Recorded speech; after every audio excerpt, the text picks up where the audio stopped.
Pasalamat din tayo at wala pang ganyang kaso sa Pilipinas. But sana ang ating law enforcement authorities ay handa para matrace yan. Siguro kasi ang kulang kasi sa tingin ko ay yung reporting. So, of course, yung mga bata ay baka hindi sila nag-report kaya wala tayong statistika na ganyan. But kailangan nating maipaliwanag sa mga kabataan na huwag sila matakot mag-report. Kung mayroong mang nangyayaring ganyan sa kanila. Okay? I agree. Yeah. Thank you, Ace. So, kanina, we saw some videos of teens and young professionals enjoying and having fun sa mga online games. Mm-hmm. Sinasabi nga nila, hindi lang daw fun and thrill ang nakukuha sa online gaming. They have also become smarter and wittier because of these online games. Itong sinasabi mo, Ace, ay ang opposite side naman, Due to rampant cyberbullying and trash talking while playing, online games promotes culture of rudeness and violence among the players, which they carry outside. So, how do you think this can be avoided? Yes. Maybe let's try to step back and try to decipher yung konsepto ng culture of rudeness and cyberbullying as brought about by gaming. From an adult point of view, it's easy to say that it's black and white. It's either mabait ka or makulit ka sa online gaming, bully ka. Pero so that was our initial during our early years of working on this issue, early 2007, 8, 9. That was also our impression as adults. Pero when we were doing online safety sessions, we were always telling children and giving them messages na, okay, wag wag magiging bully sa gaming, wag makipag-trash talkan, etc. So children would nod and say, okay po, sige po, we'll do that. But later on, we find out na ginagawa pa rin nila. So we were really perplexed what was happening. So we only realized that we really had to understand and study more this phenomena. And so we talked to children about it, their own gaming culture, and it seems that there are layers when it comes to the gaming culture of children. What we adult perceive as trash talk might not really be trash talk among children. It might be normalized culture for them, but it's not saying it's correct, no? We just have to understand the nuances. So, ito yan, no? So we have to, as adults, differentiate what is trash talkan, quote unquote, between friends, and what is trash talkan amongst people in the gaming community na hindi magkakilala, because there are nuances to that. Right. So establishing that not all quote unquote trash talk are harmful, because sometimes it's just teasing among friends, we still have to build up children's protective behavior. So here are some things that I would say for us adults, what we can do in order to better help children develop this culture of peace, this culture of kindness towards one another. So first one, trash talking, or let's call it bullying na lang, cyberbullying, no? Because it also happens in gaming, cyberbullying. So number one is cyberbullying is a cycle of violence.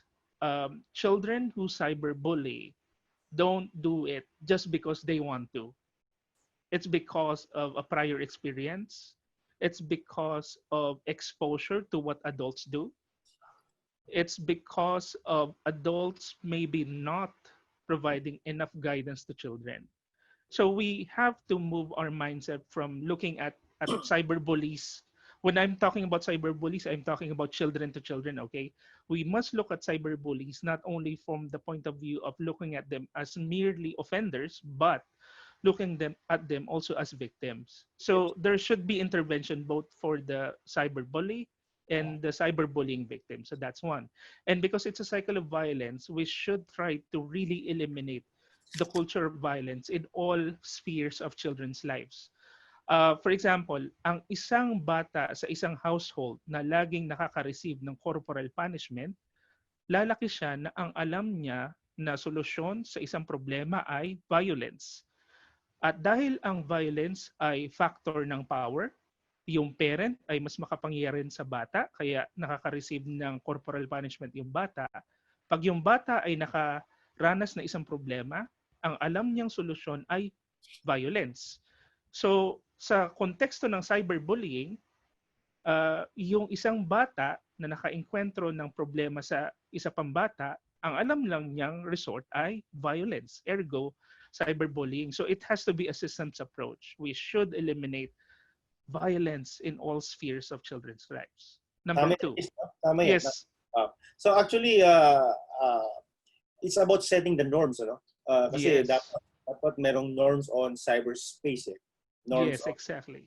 on mobile gaming or online gaming, 'di ba? So I think tamang magandang ginagawa ng Stairway Foundation, no? Is to really set the norms dun sa mga bata na interview ninyo, no? Kung ano ba talaga yung dapat intindihin natin kung ano yung mga lengguwahe ng kabataan online, eh. Kasi nung bata pa ako, naglalaro din kami ng Counter-Strike, Dota. Wala pang Dota noon, wala pa. Counter-Strike pala. Counter-Strike, yes. Counter-Strike, oh. So, And Alan, I guess you remember how you talked during the Counter-Strike games, di ba?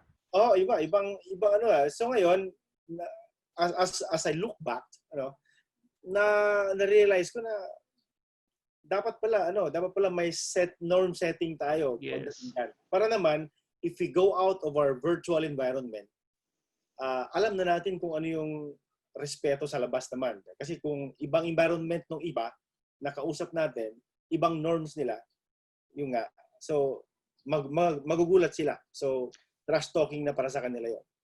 And Alan, you really bring up a good point in terms of establishing norms because, of course, what we want is behavioral change, right? Because whatever knowledge you give to children, if it doesn't affect behavior, it's not really amounting to something. So establishing norms is very important, like what you mentioned. And norms, they come from reference groups. The concept of a reference group is that children look up to mirror behavior from other groups of people. So actually tatlo ngayon ang main reference group ng mga bata.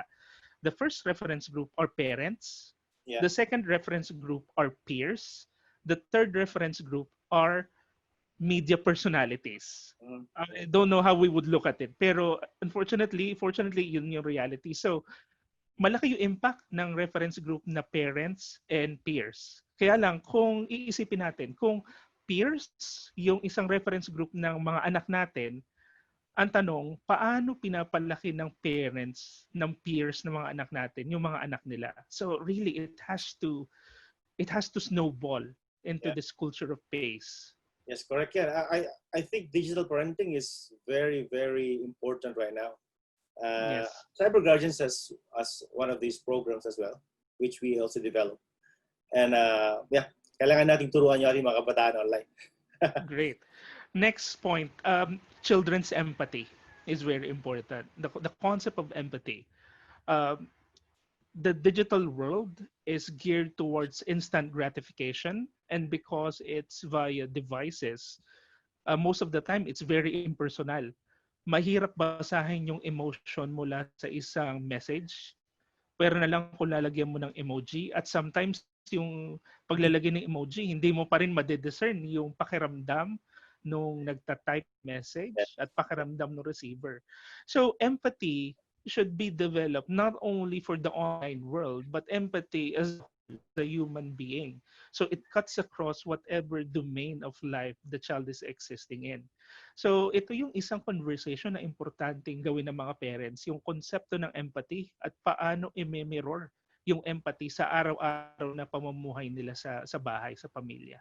Yes, the third point I want to raise is, of course, the knowledge side. No, so what's interesting in our work with the children is that most of the time, children don't realize that what they're experiencing is already cyberbullying. They have warning signs. They feel emotionally na, teka lang, parang hindi okay yung ginawa sa akin. Pero because it is a normalized culture, hindi na nila sinasabi na cyberbully ako. So knowledge is also important so that we provide children exact indicators. When is it cyberbullying already?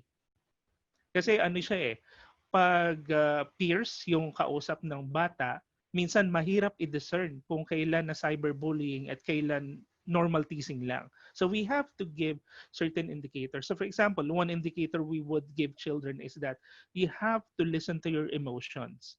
Whether it's teasing amongst friends online, but if you are emotionally hurt, then you have the right to say that that is not okay. That is bullying or cyberbullying. So we have to provide children the exact tools.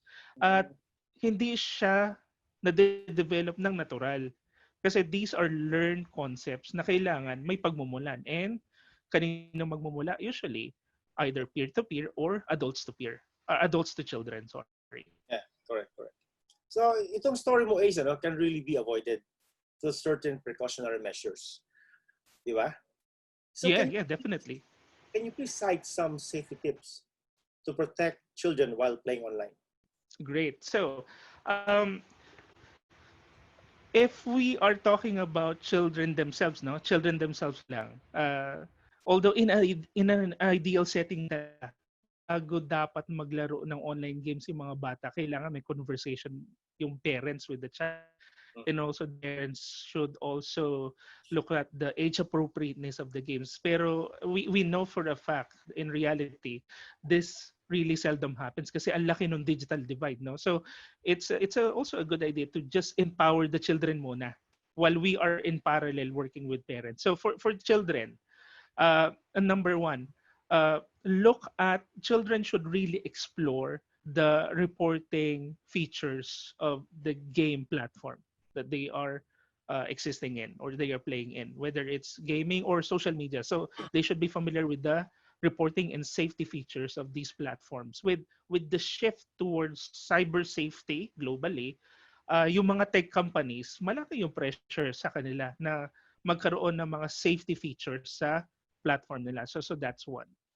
Number two, we have to understand the psychology of cyberbullying.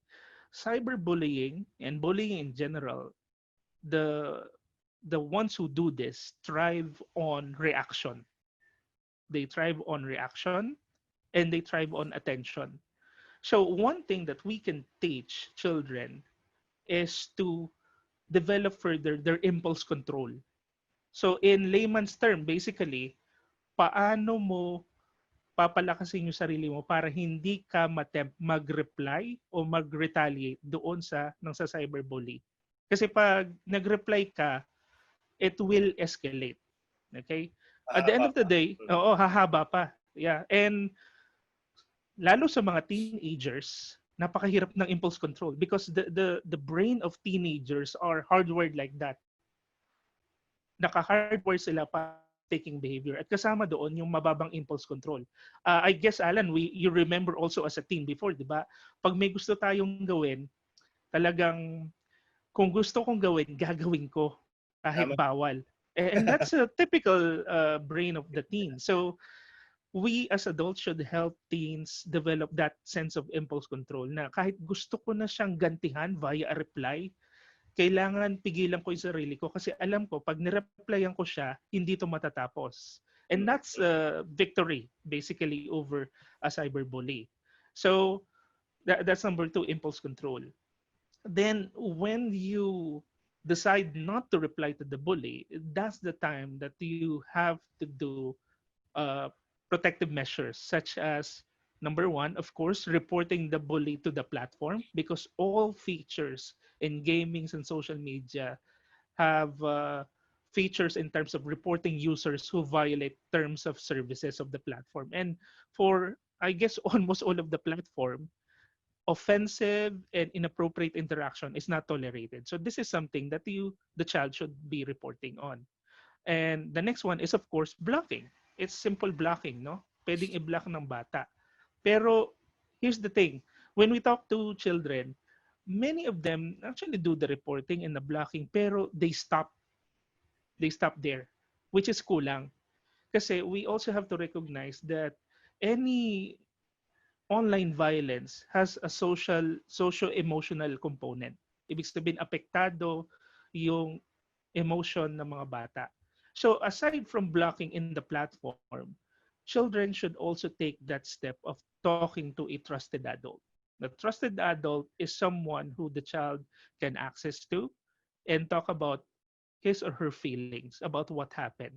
Talking to a trusted adult ensures that the child is processed emotionally, and the trusted adult is not required to be technically proficient doon sa gaming. Hindi naman babalikan ng adult yung gaming platform, but rather the concept of talking to a trusted adult is to ensure that the child can process his or her emotions after the incidents. And also, think about what else to do kung mas malala pa yung nangyari. And that is accessing law enforcement, accessing social welfare, or other professional services.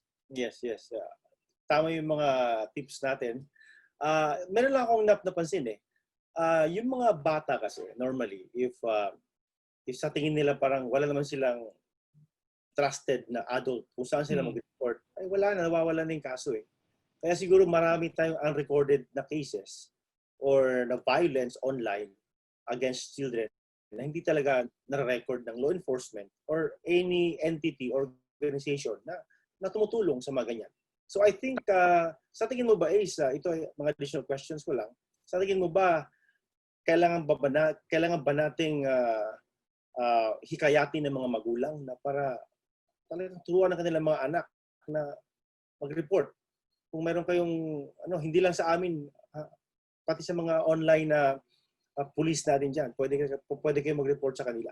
No? Oh, definitely, Alan. No? So, yung tama yung sinasabi mo, no, na yung mga reported cases sa atin, minsan parang, so isipin mo, parang tip of the iceberg.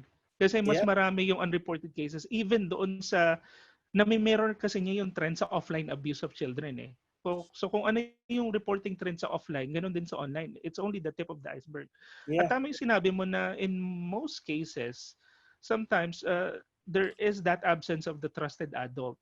Oh, it also goes back to the concept of parenting. How are we as adult parenting children? Kasi it's a cultural thing. Siguro, I don't know if this is a familiar scenario. Baka narinig mo na to sa ibang households no, na yung konsepto na yung bata pag nagsabi ng problema, instead na makareceive ng empathy, lalo pa nagagalit yung adults. Inaaway. Inaaway pa. Pinapagalitan, di ba? Eh, may problema na nga yung bata. And so, this culture has to change. Right. Yung bata na nga yung nabiktima, siya pa yung sisisihin. So, think about that. Kung ganito yung existing culture, how can a child view a parent as a trusted adult and confide problems? So that's one. There has to be a certain parenting shift in terms of how adults parent children in terms of children seeking access. Tapos, dun sa point number 2 mo, enjoining children to access online helplines. Here's the thing, no? Unfortunately, also in the Philippines, we don't have a centralized helpline. The helplines existing, for example, sa yung telephone lines ng law enforcement, it's not really as accessible to children. Because number one, it's not toll-free.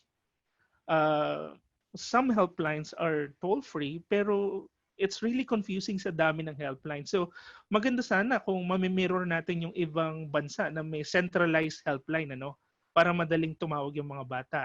And number 2, it would be fantastic if we have an online helpline na kung saan pwede na lang pumunta mag-message yung mga bata. Not hosted only in social media because paano yung mga bata na hindi pa pwedeng gumamit ng social media below 13?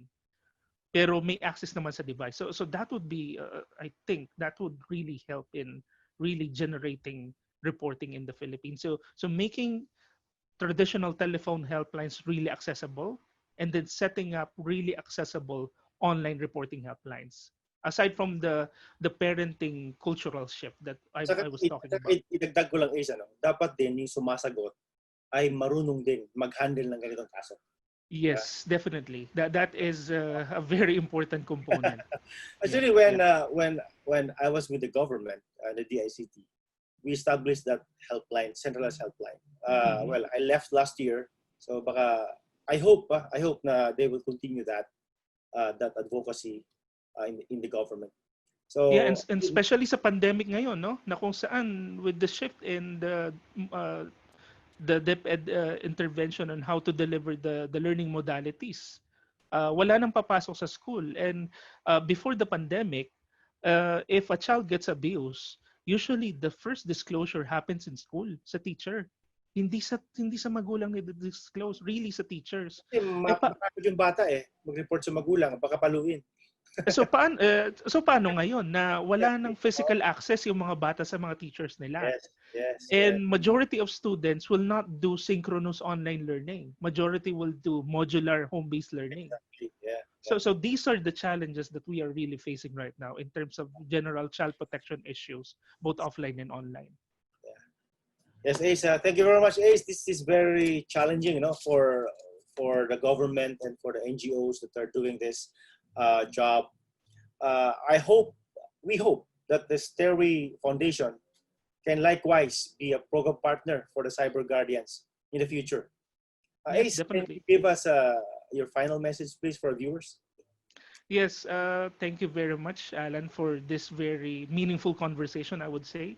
I really enjoyed it. So for the viewers of CyberChat, um, general for gaming, if you are a parent, I would say the first and most crucial tip that you can take as a parent right now is to have that trusting relationship with your child and open up a conversation for you as a parent, to try to understand why do your child enjoy gaming?